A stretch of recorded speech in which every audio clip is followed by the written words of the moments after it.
네, 반갑습니다. 찍다TV의 이노. 찍다TV의 테리입니다. 네, 제가 갑자기 인사를 넘겨서 당황하셨나봐요.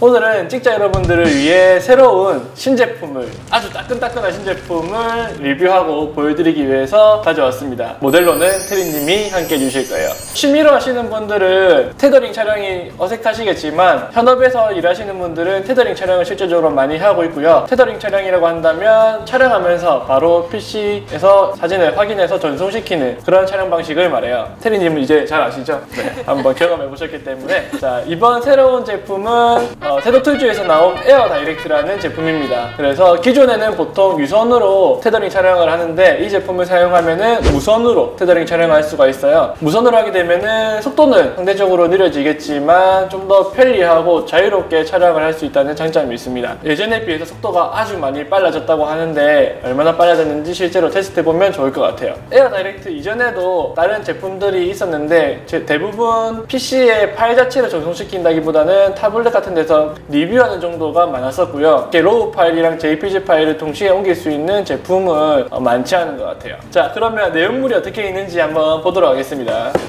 자, 케이스 자체도 되게 고급지고요. 어이구. 자, 다 공개됐습니다. 이렇게 해야 찍자 여러분들에게 보여주시죠. 네, 얼굴이 빨개질 것만 같아요. 자, 보시면 가장 중요한 본체 부분이 있고요. 그리고 배터리가 있습니다. 이 배터리를 정말 잘 만들었다 생각한 거는 캐논에 있는 EOS-R 5D 시리즈의 배터리와 동일한 배터리를 사용해요. 실제적으로 제가 각각 섞어서 호환해서 사용해봤는데 아주 잘 사용이 되고 충전기도 호환될 수 있고요. 5D Mark2, 5D Mark3, EOS-R 세 대를 다 가지고 있기 때문에 호환해서 사용하기에 정말 좋은 것 같습니다. 이건 뭐예요? 이거는 방금 말씀드린 배터리를 충전시킬 수 있는 배터리 충전기고요. 같이 케이블도 동봉되어 있습니다.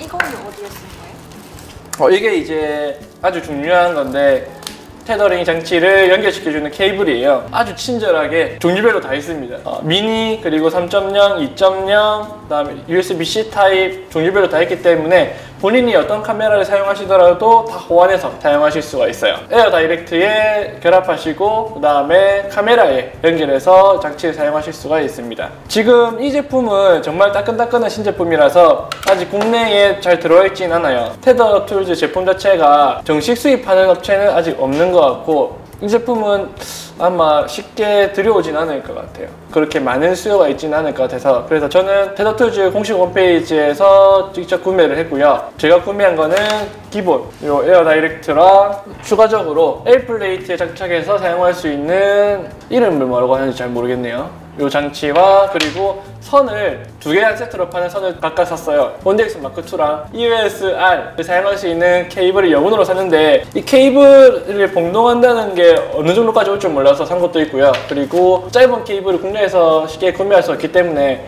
해외 구매하는 김에 같이 여분을 구매한 것도 있습니다. 이렇게 해서 한 얼마 정도 주고 샀을 것 같아요?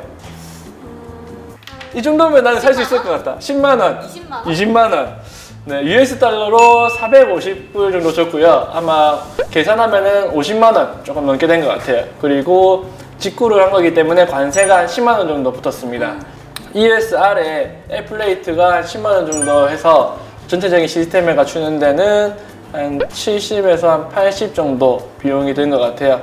적은 가격은 아니죠? 네, 그래서 생각보다 비싸네요. 네, 생각보다 비쌉니다. 그리고 아직 사용하신 분들이 별로 없고 아직 유튜브나 다른 블로그에도 실질적인 사용기가 많이 안 올라와 있어요. 실사용이 가능할지에 대한 미지수도 있어서 70만원짜리 비싼 쓰레기가 되지 않을까라는 걱정과 함께 구매를 했는데 실제 촬영을 해보면 어떻게 될지, 실제 사용이 가능할지 그것도 한번 리뷰해 보도록 하겠습니다.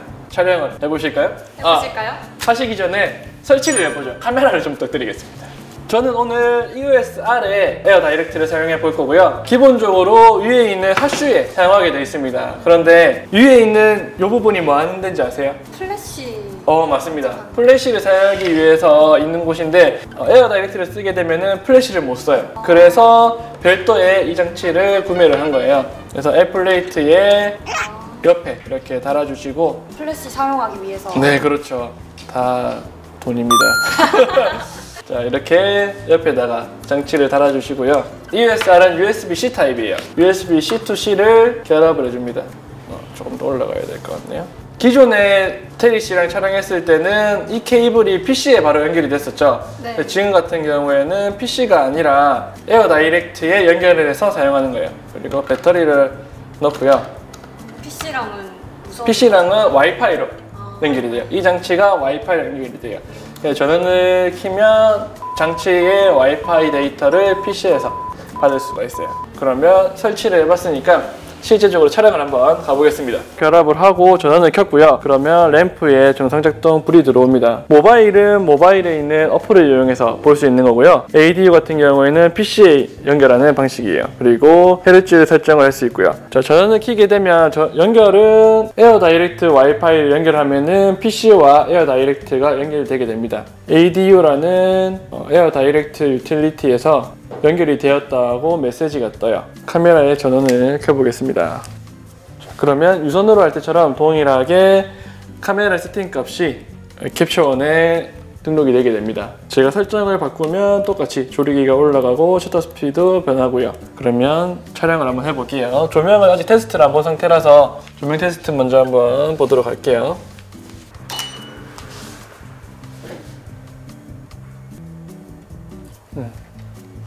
조금 더 약하게. 자, 조명 테스트는 봤고요. 이제 본격적으로 촬영을 해볼게요. 자, 하나, 둘. 자, 한 번 더. 자, 하나, 둘. 자. 혹시 스웨터 너무 펑퍼짐하게 나와서 뒤에 살짝 찝어볼 수 있어요? 여기요. 하나, 둘.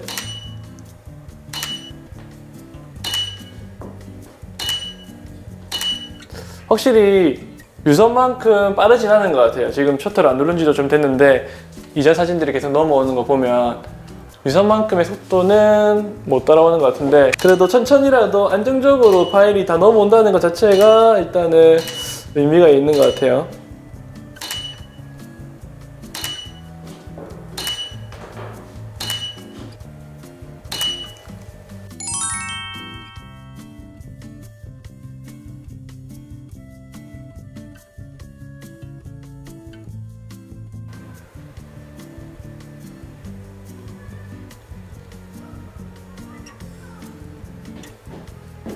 좀 손이 어전한 것 같은데 오늘 리뷰인 만큼 제품 한번 들어보시고 네. 마치 이렇게 잘하시는데요? 좋습니다. 자, 네. 에어툴즈 최초 한국 모델? 에어툴즈 아닙니다. 테더툴즈입니다. 좋아요.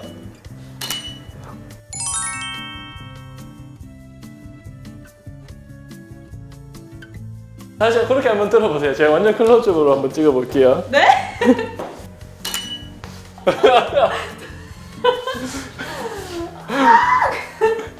에어 다이렉트에서 연락 온 거 아니죠?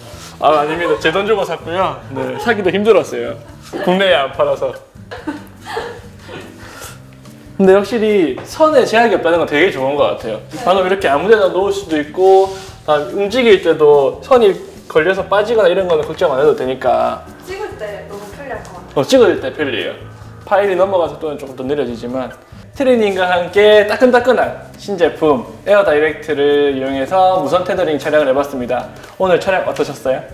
사진이 전에 거보다 좀 천천히 넘어와서 조금 불편하긴 했지만 그래도 정확하게 다 넘어온 걸 볼 수 있어서 나쁘지 않았어요. 제가 생각해도 유선만큼 그렇게 빠르진 않은 것 같아요. 조금 느린 감이 있고 그리고 오시기 전에 제가 수치상으로도 테스트를 해봤었는데 EOSR로 해서 유선으로 했을 때는 평균 한 2.08초 정도 그리고 에어 다이렉트 썼을 때는 2.38초 정도 한 장 찍었을 때 넘어오는 시간이 걸렸고요. 10장을 연속으로 촬영해서 10장이 다 넘어오는 데까지 시간은 유선으로 했을 때는 7.5초 무선으로 했을 때는 9.5초 이 정도 차이가 나더라고요. 그래서 수치상으로 보면 그렇게 큰 차이가 아닌 것 같아요. 한 1.23배 정도 차이가 나기 때문에 큰 게 아닌 것 같은데 실제로 촬영하다 보면은 유선과 무선의 차이가 있구나라는 게 체감이 됐습니다. 궁금해서 다른 데서도 이 자료를 찾기가 어려워서 실제로 한번 구매를 해봤는데 앞으로 또 더 좋은 사진을 이 도구를 이용해서 찍을 수 있을 것 같아요. 좀 아쉬운 점이 있다면 와이파이를 통해서 접속을 하다 보니까 노트북에 다른 와이파이 인터넷이 연결이 안 돼요. 근데 뭐 촬영할 때 다른 와이파이로 인터넷을 많이 하는 경우는 아니기 때문에 그런 부분은 좀 불편하더라도 그때 와이파이 연결을 변경해가면서 사용하면 될 것 같습니다. 네, 다음에 또 더 알차고 재밌는 장비로 여러분들 사진 생활에 꿀팁을 드릴 수 있도록 해보겠습니다. 그러면 구독과 좋아요. 네, 부탁드리겠습니다. 안녕.